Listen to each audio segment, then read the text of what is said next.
This episode is part of our series discussing the debate topics released for Debatable Open 2021.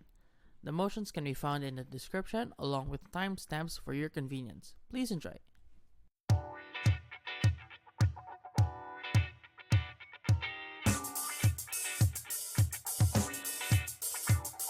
Hello everyone, welcome to another episode of Debatable. Our guest for this episode is a two-time ESL quarterfinalist in Worlds, a two-time Octofinalist in UIDC, and also a national grand finalist. They've been working to forward gender equality and equity through their work at the Philippine Commission on Women, which is an agency that was created by the Magna Carta of Women. Welcome to the show, Rene Gandeza. Thank you so much for agreeing to be a motion contributor for our tournament. Thank you so much for having me. It's an honor to be here with you guys. Yeah, welcome to our show. So before we get started with the motions, which I really liked, we have to ask first something general about gender as a theme. So what do you think makes gender unique as a theme, and what do you think debaters have to keep in mind when they encounter motions and a set like the one that you set here in this tournament?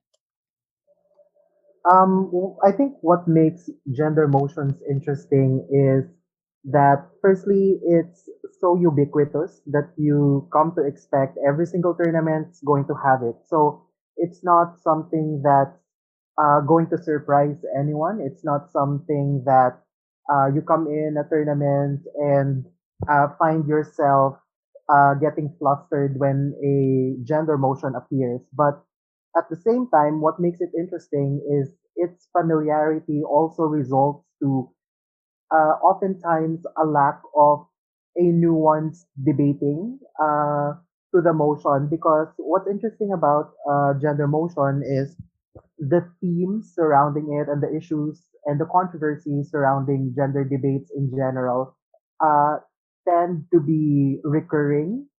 However, the nuances are very different depending on the context, uh, the time, and the actors that are involved. And a lot of these specific nuances often gets lost in the process.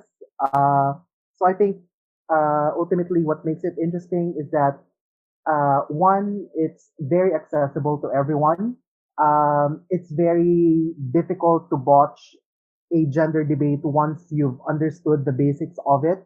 But at the same time, that's also the reason why it becomes a slightly challenging motion because of its familiarity. A lot of people would run conventional arguments, but losing the nuance in the process.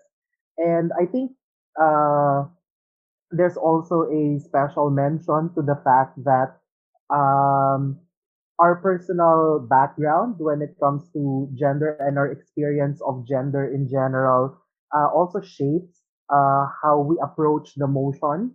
I've heard a couple of debaters over the years say things along the lines of, because I'm not a girl or because I'm not an LGBTQI person, I'm not as certain as to how to approach it. So there's a lot of sensibilities that needs to be factored in as well, especially when you have to debate for or against a specific minority group that you're not necessarily a part of.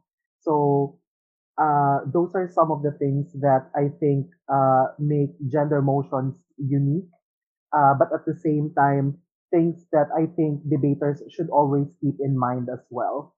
Thank you for that. Actually, I was thinking about sort of the same things earlier before we started recording. Like my own personal experiences with gender emotions is that sometimes, depending on the context of the round, like who I'm against or what the motion is, there are sometimes I feel like I might not be the best to speak about this issue in a manner that sort of pretends to be authoritative. But anyway, let's move on to the first motion, which is about whether or not Filipino feminists should regret the promotion of Colonel Rejano as the first female police chief in the NCR police office. Actually, the first question I wanted to ask is, part of the debate is who are Filipino feminists and what should the feminist movement even be. But I think it's a big mistake for any team to assume that all Filipino feminists are the same, like it's not a monolith, or that every single feminist believes in exactly the same things. But on the other hand, at the same time, prime minister and leader of opposition have to characterize them in a way that everyone will agree with, like the definition, like this is what the Filipino feminist is. So my first question is there a basic or value neutral or universally acceptable or agreeable definition or characterization of Filipino feminists that government and opposition can both debate on? Okay. Thank you. So the first thing I think that all teams need to agree with is that there is an existing Filipino feminist movement. They may not be as organized as the groups that we have uh, in Western liberal democracies, but there exists a Filipino feminist movement within the country. So that's the first one. Second, because there is an existing Filipino feminist movement in the country, it's also important for teams to understand that there are specific nuances to Filipino feminism that they cannot simply just substitute the analysis for it or the characterization for it by borrowing or copying characterizations of how feminist movements in Western liberal democracies function. Um, a little bit of matter about the Filipino feminist movement. Um, their role actually in the global feminist agenda is quite remarkable because, for example, one of the landmark convention or agreement, international agreement that we have when it comes to protecting women's rights and advancing women's rights is what we call the Convention on the Elimination of All Forms of Discrimination Against Women, or CEDAW. And a Filipina was actually actively involved in the crafting of it and lobbying it in the United Nations. And after that, there's what we call the Beijing Declaration and Platform for Action, where they try to specify more the areas of vulnerabilities that women experience in line with the CEDAW. And once again, this global gathering of women was chaired by a Filipina. It's actually former CHED Commissioner Patricia Licuanan. And ever since, Filipinos have been quite active in advancing women's rights globally, but locally as well. This is where we get to see the manifestations of it in terms of how um, through grassroots Filipino movements, the Philippines is and has consistently been one of the countries in the world that has the narrowest gender gap between male and between men and women. And it wasn't until just recently that the Philippines no longer ranks in the top 10 countries with the narrowest gender gap between men and women. Additionally, in specific areas such as women, peace, and security, the Philippines is the first country in Asia to have its national action plan on women, peace, and security. And this is something that was started by grassroots Filipina movement uh, that initiated crafting it by going to communities and partnering with government agencies before the government took in the agenda and created the national action plan itself. Um, so those are just some tidbits. The other thing I think that debaters should agree on when it comes to um, Filipino feminists is that there are still rights that are afforded to our Western liberal sisters that is not as accessible in the Philippines. For instance, uh, access to institutions like institutional remedies like divorce, for example. There is still a lot of legislations that we have that are not exactly women friendly. Things such as the punishment for concubinage and that of adultery. It still slightly favors men. Women's access to political participation is still very limited, and one of the factors that removed us from the top 10 countries in the gender gap index. So I think the the second thing that all teams should agree on is that there are some gains that the feminist movement has generated and has institutionalized in the country, but there are still a lot of things that it needs working on, specifically on areas of participation, empowerment, and representation.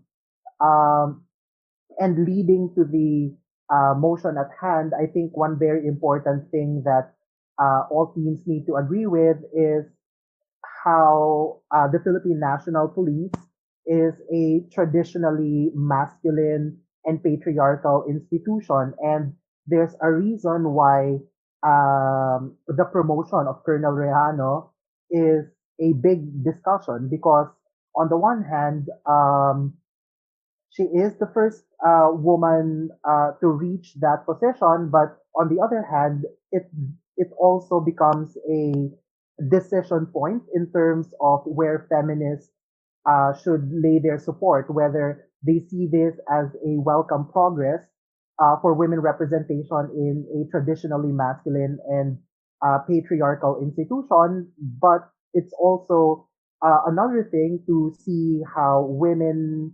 and women's voices get co-opted by that same institution, but then have this veneer of legitimacy because they now have a woman's face representing them and becoming the symbol of women empowerment within that particular institution. I really like the point about representation and participation. But my next question is there anything special about the kind of participation and representation that you would generate from being a police chief? Like, how important really is the position itself? Like, what power does it have? What decisions um can Colonel Rehano make in her position now? And especially in relation to feminism, like what powers do they enjoy that can help them bridge the gap, or I guess lessen the amount of like the patriarchal nature of the police force? Okay. Um, so there are different possible approaches to that. I think the first one is uh, just the general idea of her being a person of power within the National Capital Region Police Office, which means that a lot of administrative decisions in terms of policy, in terms of uh, human resource development, capacity building, gender sensitivity training, culture sensitivity training, legal training that the police officers are going to have will be approved by her and will be mobilized by her. That's important, but at the same time, when it comes to decision making, she's also going to sit in the table where women are generally not participating in. So in terms of lending her voice and her unique lived experience as a woman, um, that's going to be factored in and that's going to be considered in the decision making within the larger institution of the police force. But at the same time, people who are working with her, people who've never had a female chief officer, and then realizing that it's possible for women to lead them just as efficiently, if not better, compared to their male counterparts. uh, Perhaps whether it's consciously or unconsciously changes their perception towards women.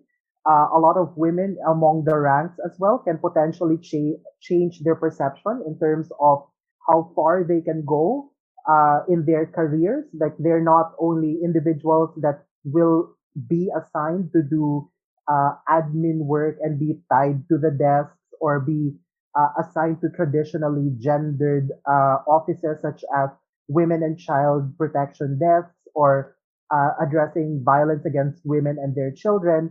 Now they can see that they can actually lead an entire regional office.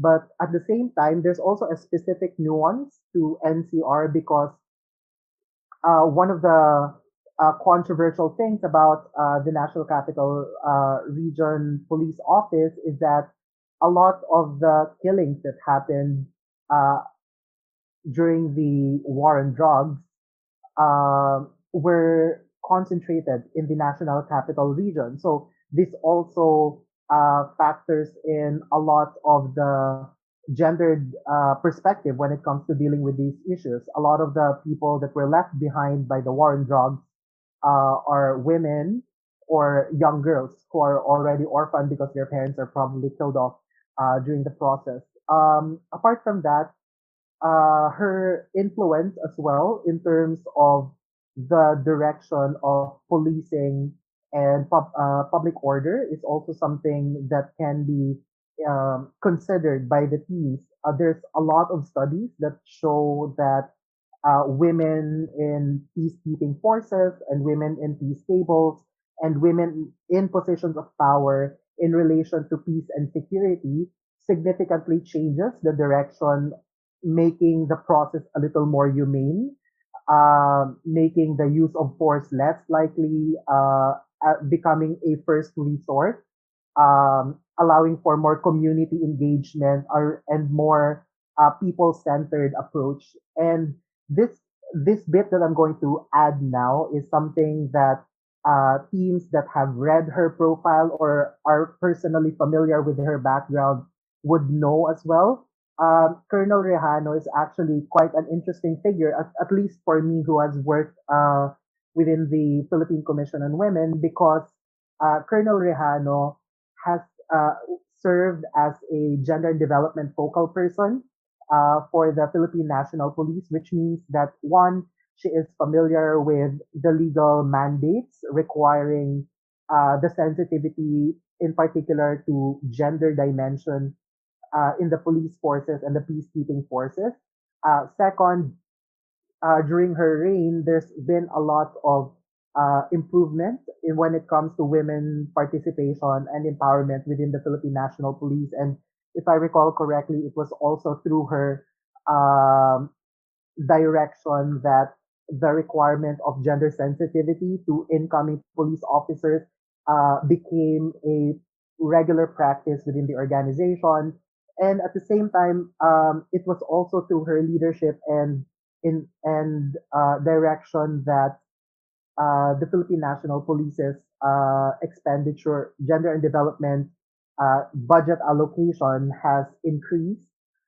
So I think these are also things that people can factor in if they have a bit more idea about Colonel Rejano as a person. So I really like the discussion so far because I think it encapsulates well like what both sides need to be defending. So on one hand, you do have empowerment for women, but on the other hand, you do empower as well the police that has been oppressive towards women for the longest time.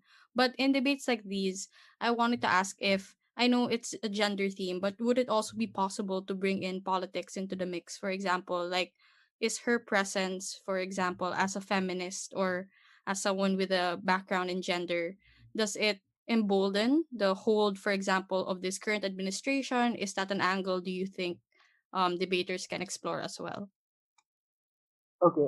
First and foremost, I think what you mentioned, Nina, is something that all debaters should do whenever they experience or whenever they debate gendered motions, and that is to understand that gender issues are not a standalone issue, but gender issues intersect with other social issues such as politics, etc. So, to answer your question, it is very important to consider that because if you look at how the Duterte administration tries to ward off a lot of questions about the president's misogyny and sexism, whether it's in his jokes or official pronouncement, is for them to refer to the development that is done in Davao. And admittedly, Davao is one of the more progressive cities and local government units in the country when it comes to advancing women's rights, particularly with the city ordinances that they have. They do have a development council.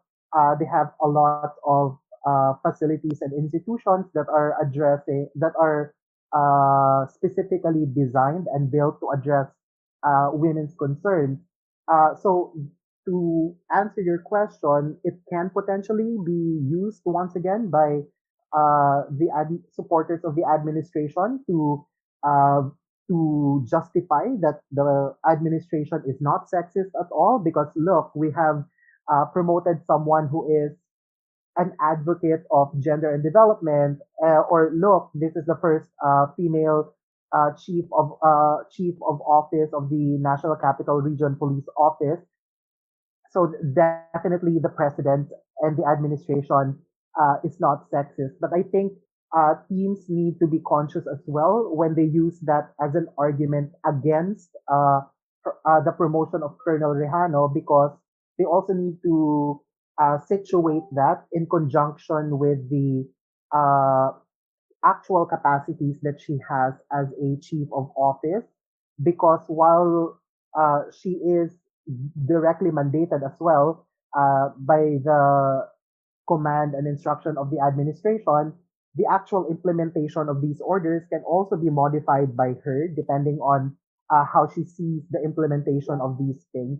So it's important for people to consider politics when debating this issue, but at the same time, the discussion of the politics should not be black and white. It has to be very nuanced to the different actors that are involved. I think before we wrap this up, I just want to ask, like, if there are other arguments you think that debaters, especially if this was a BP round, for example, and there were closing teams, what other forms of focuses or angles do you think can be explored?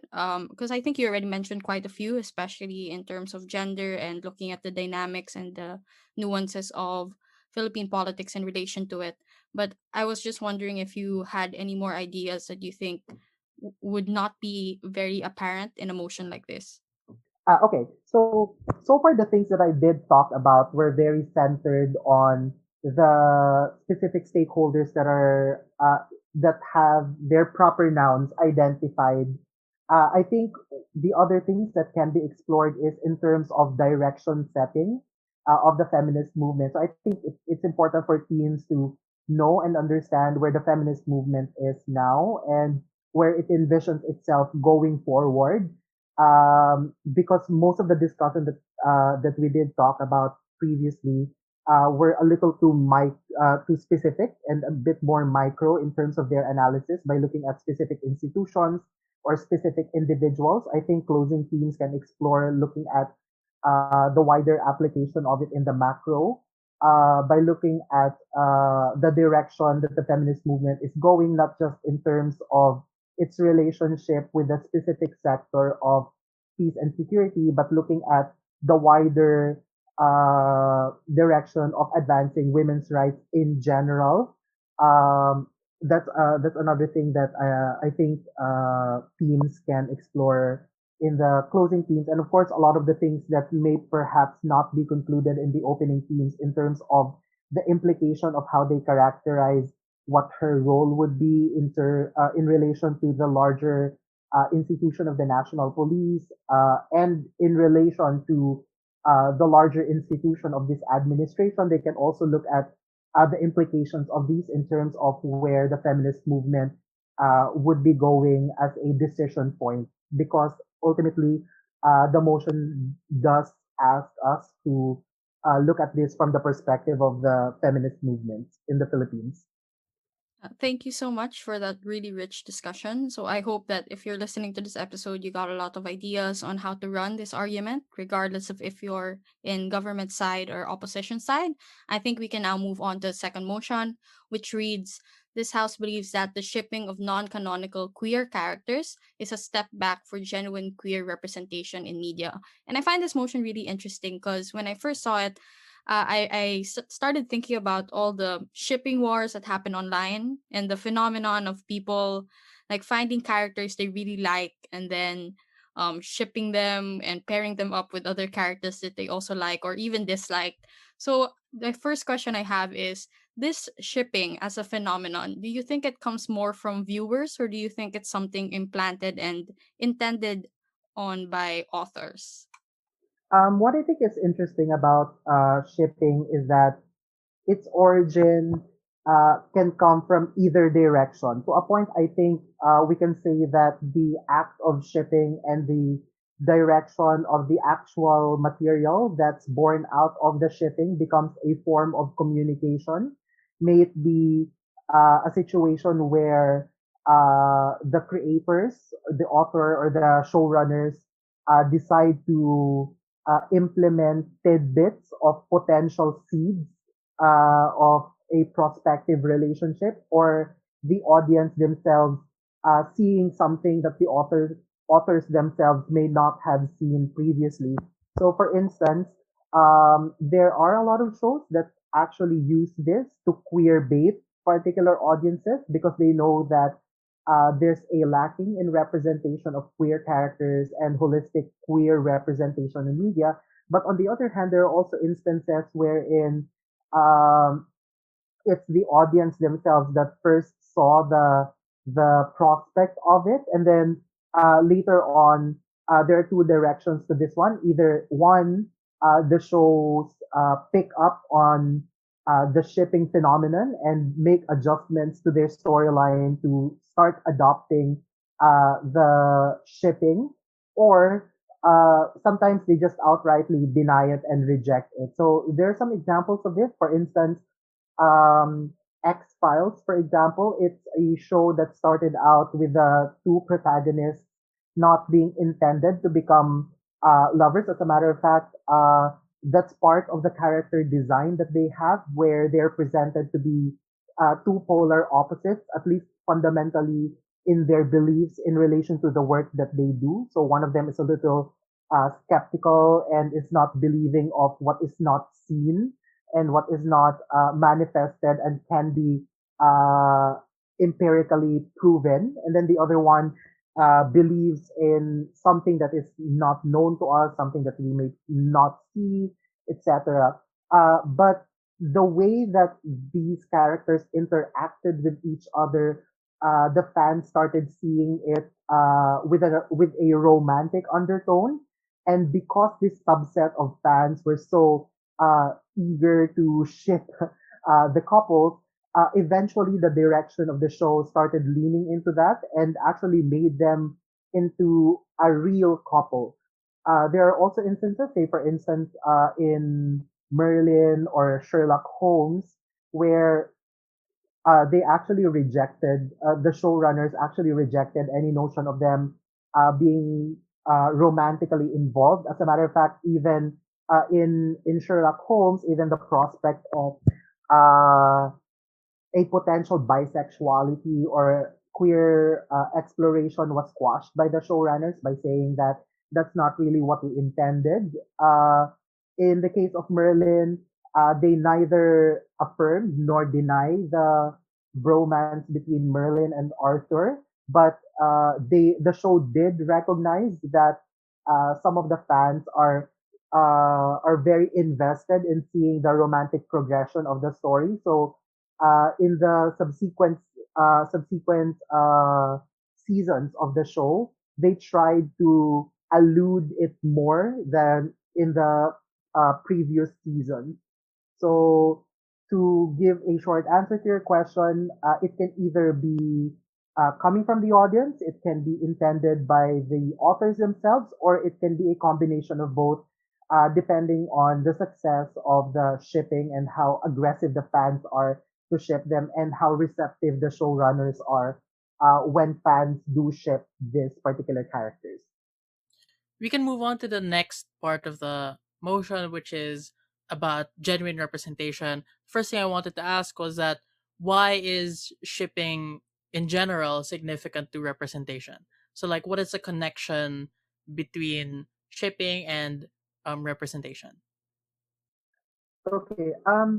I think in general, teams have to agree that right now a there's a lacking of queer representation on media, and more often than not, when there is a show, a movie, or a series that is targeted to queer individuals or to LGBTQI people, they do have a tendency to be a bit niche, so it's not as accessible. That's the first one.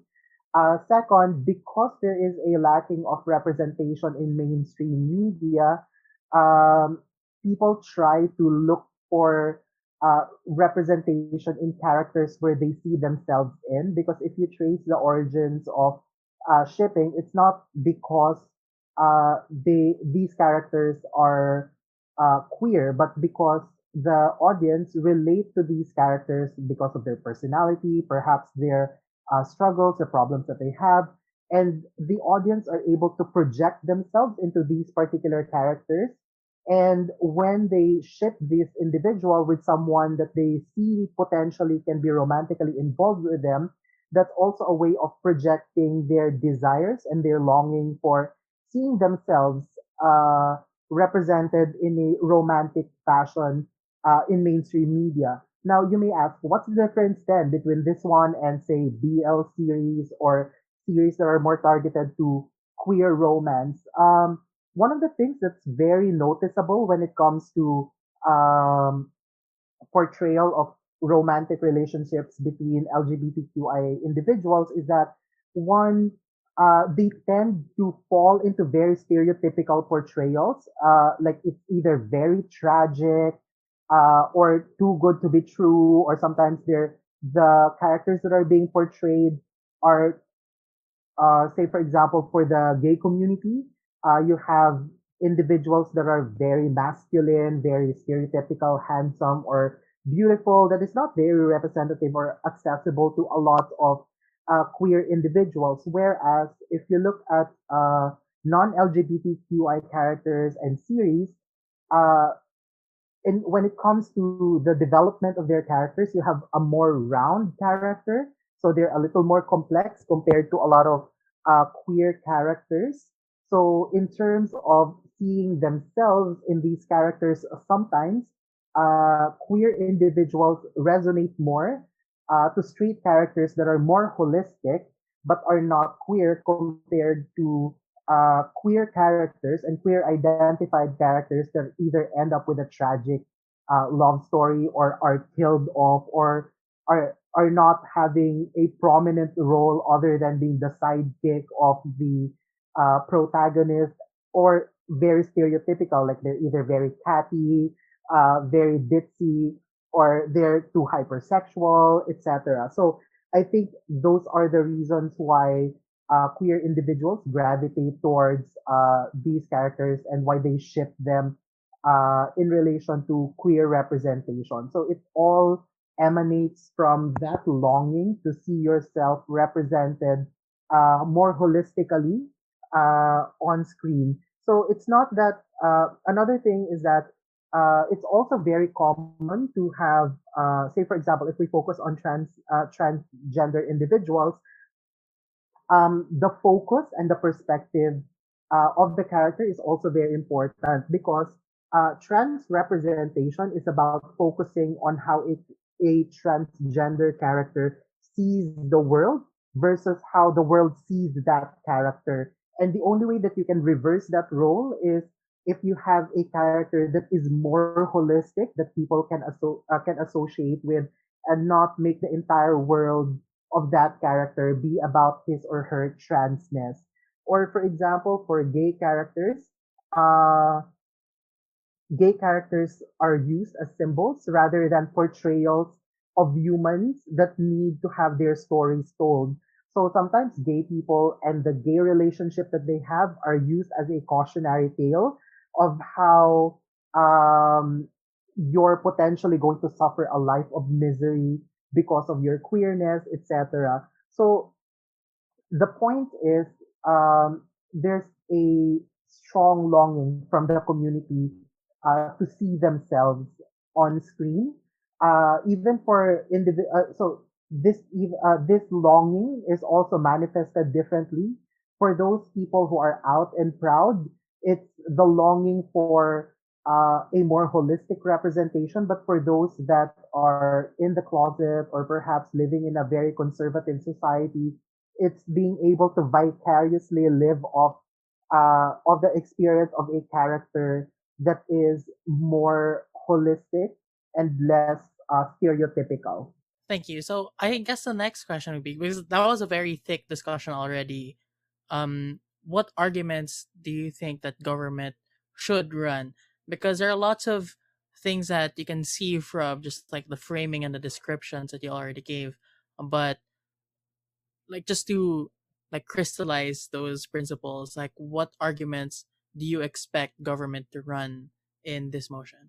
I think firstly, they need to learn, they need to explore the dynamics of how shows are created and how markets are created uh, that generate the demand for a particular material.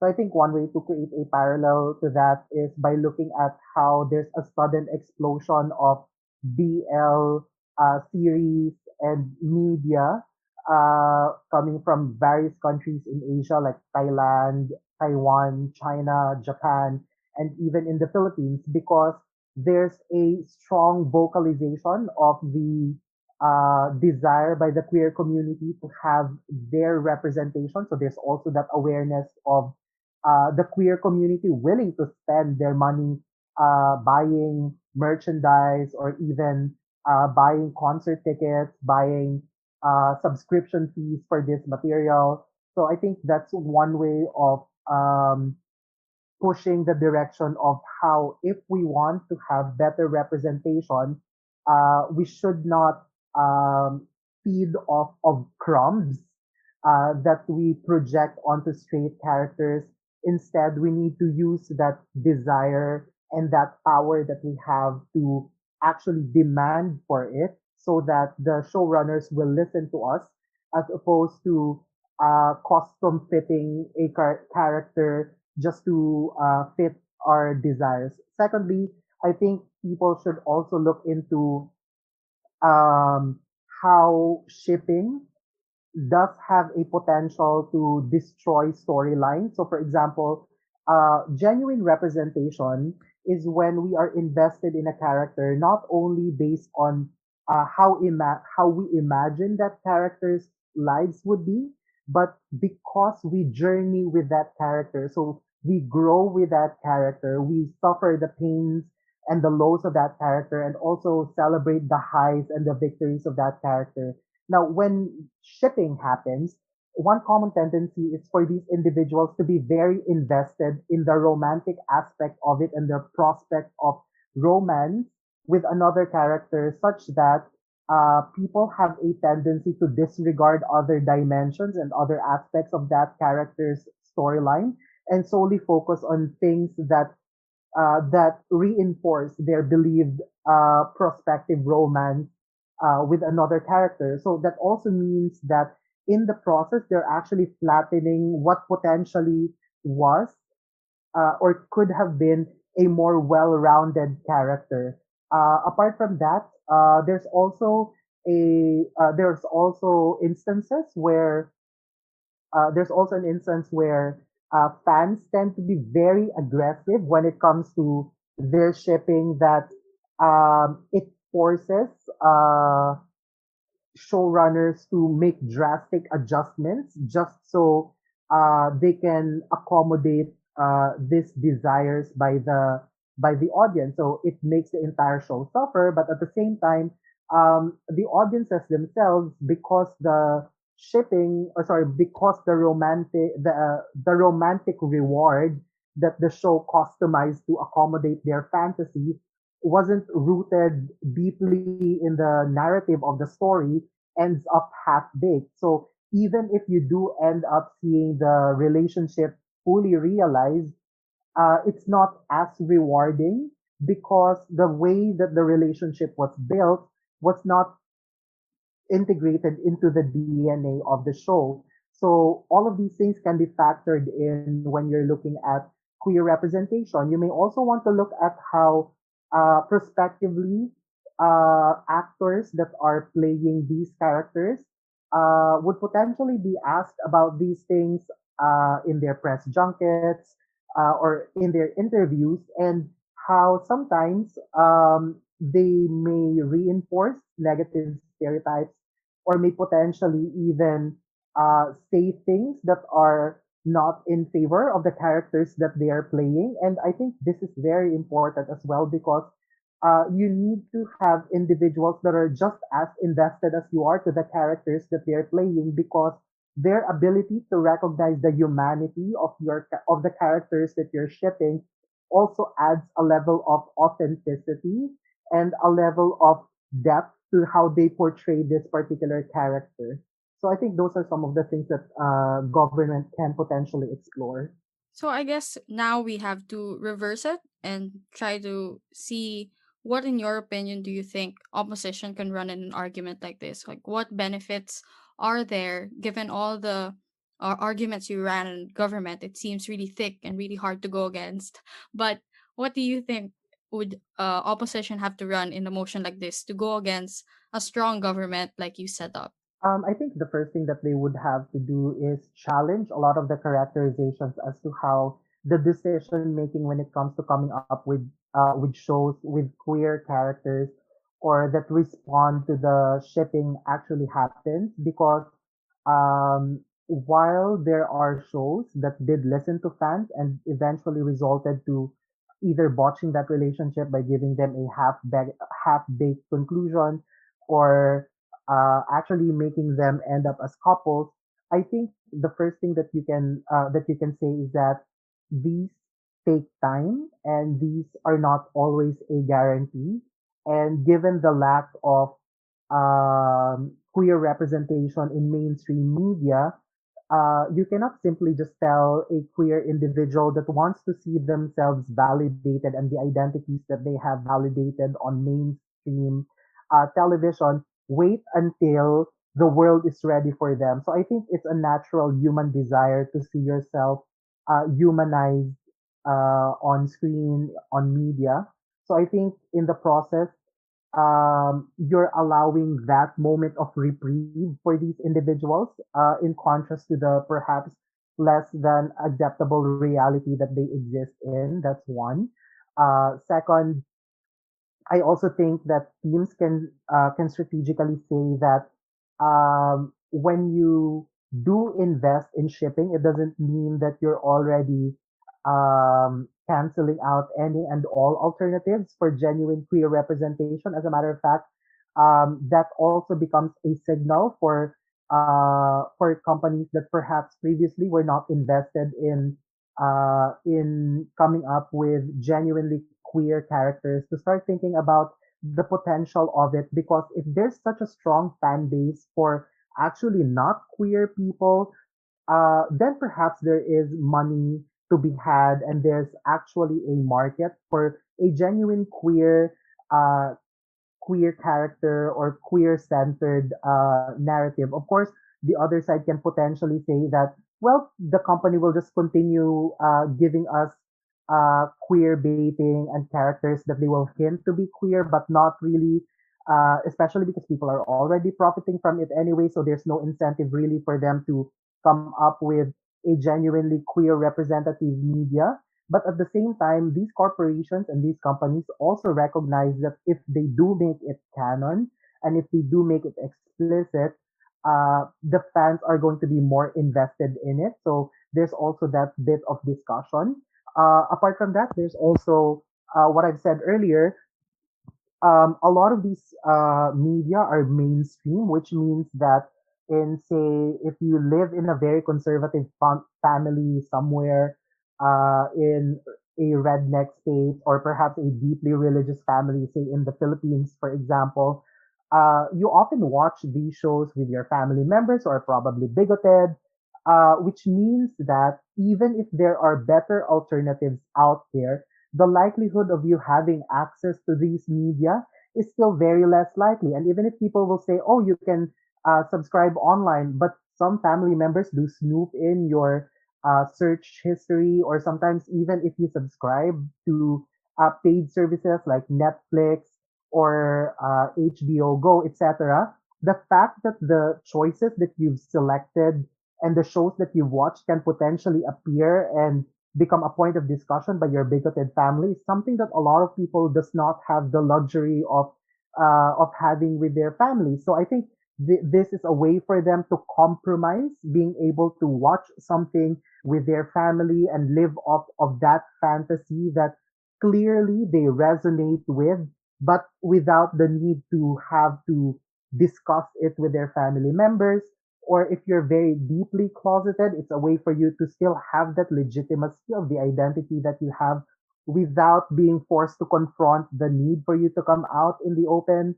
Um, there's also a possible discussion of how ultimately when you ship characters, the focus of it really is based on how you're able to identify with these characters despite their gender or despite their sex, which means that in the greater scheme of things, it emphasizes on the commonality that queer individuals have with everyone else, as opposed to making the story that they have be centered on their queerness, which I think a lot of queer individuals are not comfortable with as well, because I think a lot of people, queer individuals, would prefer to be looked at no differently compared to heterosexual individuals. And I think these mainstream media, which allows for greater space for a more holistic character,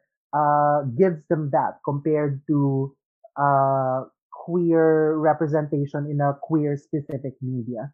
Our last motion for this set is about finding allies. It asks the question: should the LGBTQI movement and its allies in the Philippines co opt religious groups in order to pass the SOGI based anti discrimination bill?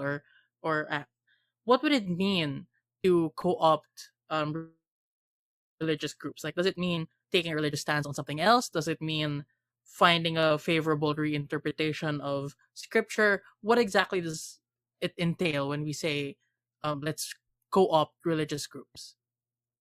I think some of those things that you have mentioned, Kyle, already fits into this. What I think is important is for teams to not overly fixate themselves on the itemized means and ways of how religious organizations can be co-opted. But I think what they need to understand and really have to defend is that potentially you may have to make compromises. Potentially you would have to make sacrifices to build this particular alliance, unless because it's impossible for them to have a one-sided debate where they will say, "Oh, of course, these religious organizations are going to give them everything that they want," because the things that you have identified, either finding a more favorable interpretation in the scripture, or them standing up for other religious issues or social issues, of course, these religious institutions would support them for as long as it's aligned with their dogmas and what they fundamentally believe in. But of course, we need to understand as well that there will be compromises. So I think the first strategy, either for both government and opposition, is to acknowledge that one, there will be a trade off, but the trade-off has to be well within reason. So I think opposition should not be caught in a situation where they would insist on government bench to defend a religious organization that is very bigoted and is very anti-LGBTQI, because obviously no sensible government bench would defend that scenario. So I think government bench and opposition need to agree that there will be trade-offs, but the strategy is one, what these specific trade-offs are, but two, that these trade-offs have to be well within bounds of reason for both government and opposition. If it's already established that compromises need to be made for both government and opposition, what is the context that may force the movement to go through these compromises? So, what frame would you set this debate in? What are some barriers faced by the movement in passing the Anti Discrimination Act? I think one of the important things that teams have to, there's a specific nuance why the motion is worded as Philippine LGBTQI Filipino movement, and the specific context is the passing of the SOGI Equality Bill, or SOGI based Anti Discrimination Act, because oftentimes teams would argue legislation or the LGBTQI movement in the Philippines, the way they would argue these elements in a Western liberal democracy, which is a very different context. Because, admittedly, in the Philippines, as much as there's progress in terms of equality for LGBTQI people, there's still a huge battle to be fought. And the fact that we still are arguing whether or not SOGST based anti-discrimination act have to be passed is a clear indication of where we are in terms of how far we've gone. So I think that's the first context. People need to be aware of the reality of the LGBTQI existence in the context of the Philippines. The second one, I think, and the reason why I also thought of having this motion is teams need to explore the process of how legislations work. I'm sure all of us have already experienced how conveniently teams would argue the very simplistic process of create the traction. Traction creates discourse. Discourse creates legislations. But in reality, that's not how exactly it works. The legislative process is a little more complex and more complicated. A lot of teams sometimes simplify this by just saying, "Oh, it's a numbers game." But what exactly does that mean? So you need to find allies within Congress and within Senate, and one way of doing that is by looking at who these candidates usually get their endorsement from. And sometimes it's the religious institution. So for as long as that's factored in, that can also be considered in the legislative process. But at the same time, there's also a nuance to how a lot of these religious organizations actually have party lists or align themselves with party lists within Congress. And a lot of the senators that we have are actually very religious. So these are also very important characterizations that teams have to be aware of for them to understand why there's a need for them to co-opt or not co-opt religious organizations. So I think those are some of the important no nuances. Lastly, I think we also need to teams also need to be aware where religious organizations are when it comes to supporting the SOGI based Anti-Discrimination Act, because one of the common tendencies for teams is to homogenize all religious institutions and characterize them as either either very against it or a nuanced version of it. But if you also notice, a lot of the recent press rallies and press junkets that proponents of the SOGI based Anti-Discrimination Act have, they actually invite nuns or priests that are a little more liberal to be part of their propaganda to gain more traction in support for the bill. So I think it was really good to highlight all the nuances, especially since debaters do have a tendency to just make it about a numbers game or quickly talk about legislation without really like breaking it down as to how it happens. So I guess for government, my question would be, how would you break down the role of the religious groups, and what do you think government can run to prove that the movement is much stronger with the association and the allyship of religious groups? The first thing is for people to acknowledge that religious organizations and religious life with your experience with the divine is integral to a lot of Filipinos still. So to deny the power and influence of religion amongst Filipinos will be dangerous for the government bench, especially again if we connect this to the legislative process. A lot of the legislators that we have come from provinces, come from cities, or come from LGUs that are very religious. And oftentimes, these individuals have close connection with their archbishops, with their religious sects within that particular communities that they have. So co-opting religious organization becomes an easier way to, or becomes a channel as well to get to these legislators. But at the same time, a lot of the consequences of what happens, because this is where I think teams can also assume the best case scenario and say that let's assume that the bill gets passed. When a bill gets passed, that's not the end of the story. It also requires that in the process of its implementation, there's going to be a great social acceptance for it. So on the one hand, teams can say, well, as long as it becomes a law, um, its normative power will eventually take effect, and people who are against it will eventually have no choice but to obey it, because otherwise they might potentially get punished by the law. But on the other hand, it's also important to situate that process by already conditioning people or helping them acclimatize to the idea of equality on the basis, regardless of your SOGST. Because if you have religious organizations and religious organizations actively talking about it, it creates conversations even within conservative groups. So, for instance, one of the things that you can say is, if you are, say, Ladlad party list or an openly LGBTQI group, the likelihood of you being received in a tightly religious community is very less likely. But if you channel the discourse through the religious figures or through their religious institution, it's more likely for them to be more receptive of it.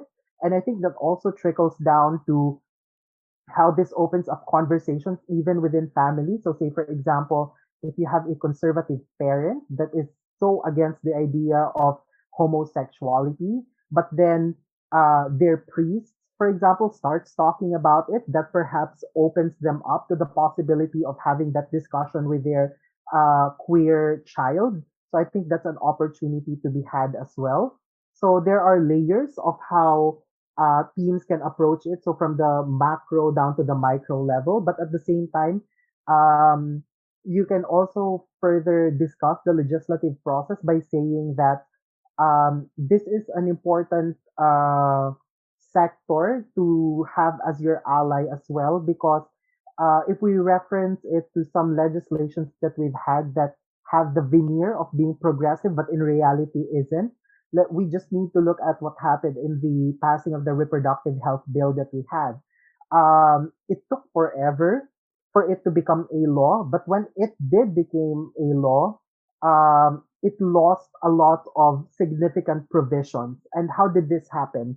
It happened when Senate and Congress did not have the same understanding and agreement as to the specific provisions. And because of that, they had to arrive at a bicameral meeting to agree what specific provisions to be adopted or not to be adopted. A lot of the people that sat in that committee were actually religious individuals, and these religious individuals were the ones that really fought to strike down specific provisions that they uh, deem to be very progressive.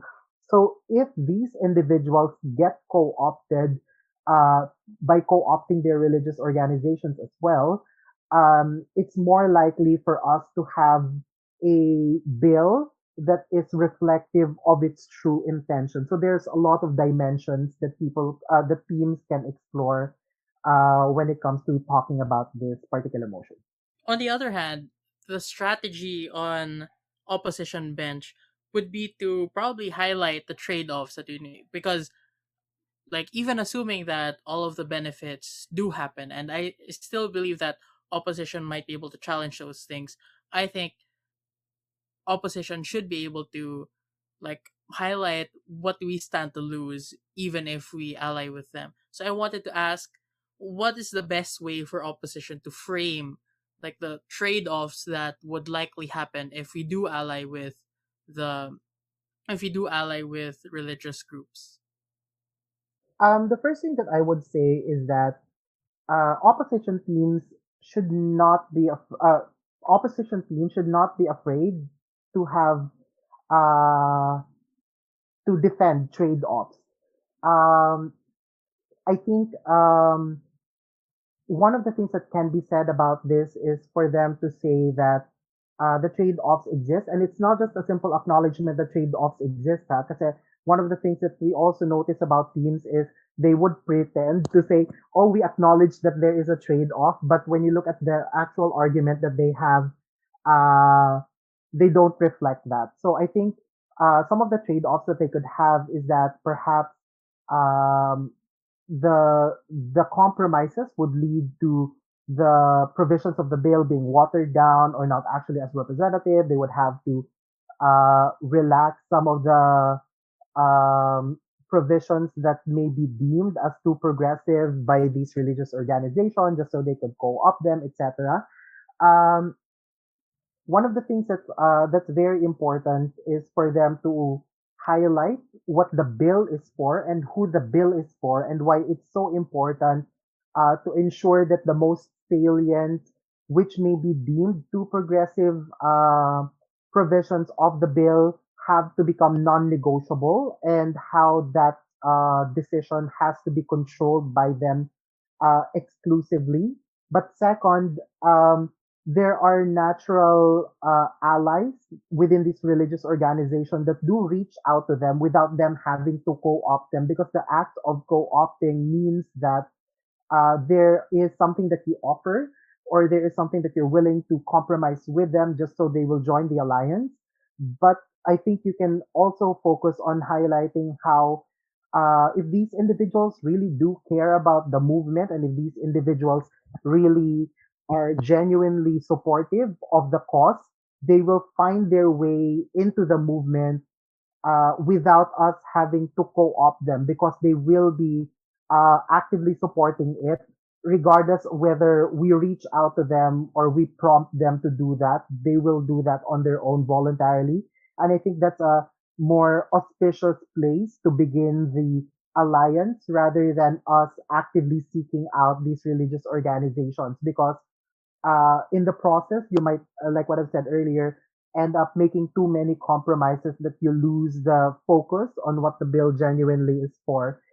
Second, you can also talk about how the initial bill that may be passed may not be a true reflection of where we want the movement uh, to to go in terms of the benefits that's going to be afforded to it. But you can also analyze how laws sometimes just need laws exist in a way like building blocks that you need to have the first legislation first and then later on can be expanded. So for instance, there are a lot of legislations that we have that to some extent um, appears to not really favor the people that it seeks to protect. So, for instance, the anti-rape law that we have obviously still provides a general protection to women and young girls who are the more common victims of these crimes. But there are a lot of provisions in it that are not exactly considerate of the real situations and the real lives of these women. Say, for instance, there's a forgiveness clause wherein if your perpetrator chooses to marry you, it cancels out the crime, or how the age of sexual consent is a little too low, etc. So these these uh, amendments are being tackled and talked about, but they're not being talked about and they're not being pushed without any foundation. So the foundation was already laid down, which makes it easier for them to demand for these amendments because the foundation is already there. So I think similarly, it's okay for us to have the legislation that first, even just the acknowledgement that there is a need to equally protect all individuals regardless of your SOGI SC. If that's already there, it makes it easier for local governments that are more progressive to start legislating in similar fashion as well. There are a lot of LGUs that are already doing it on their own, but it makes it more likely for more LGUs to follow suit if there is a national legislation, and eventually um, possible amendments can be introduced a little later on when we see that there is a strategic opening for it. So thank you so much for all those arguments. I found it really insightful. Despite the motion being very common and very well, not very common, but something that is not very new to a lot of debaters. I like the fresh twist to it, and like there's so much more to explore apparently. If you just had the correct matter and the correct nuancing to do so. And I think the same goes for all of these motions. So I really like the set. Thank you so much for being here on this interview. I liked how the first motion was a mix of politics and uh, gender. The second motion was also media. And the third was also about religion. So I really like the diversity in the set that you provided. So before we end this segment and before we end this episode, we have one final question that we ask all of our guests, which would be, what would your advice be to debaters who are just starting out on their debate journeys? Okay. I think this is also a way to explain the thought process that I had when it comes when I decided what motions I would include in the motion set, and that is it's very important for people to understand that um, concepts and issues that we learn in debate have very specific application to them once we open our eyes to the real world and the realities that we have in the world. So I think that's the first thing. Because what I notice with a lot of new debaters now is they argue, they argue the way they think established debaters would argue, which means that a lot of their lived experience as individuals that are unique to them they often silence that to fit into the mold of what they think and envision debaters should sound like, should argue like, should debate like. That's why if you notice, and this is not to diss anyone who does this, I understand the reason why they're doing it, the new debaters. But if you look at a lot of the new debaters that we have, they sound like, they argue like, and even the mannerisms that they had when we still had real face-to-face debate uh, is a very is a varied replica of a more established debater. So I think that's the first one.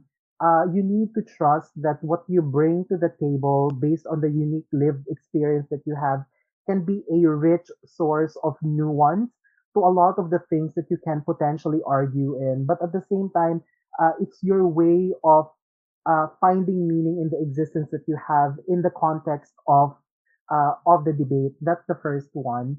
Second, and this goes out and my personal bias to teams and debaters that are coming from the provinces, the Visayas, Mindanao, and even non-NCR debate institutions. Um, Based on experience, we do have a tendency to sabotage ourselves when we compete against more established institutions, whether we're aware of it or not. When we're faced with more established institutions, there's always that little voice in our heads that would say, we're already losing this round, or we're not going to do well in this round, or the best that we can do is get a second or third in this round.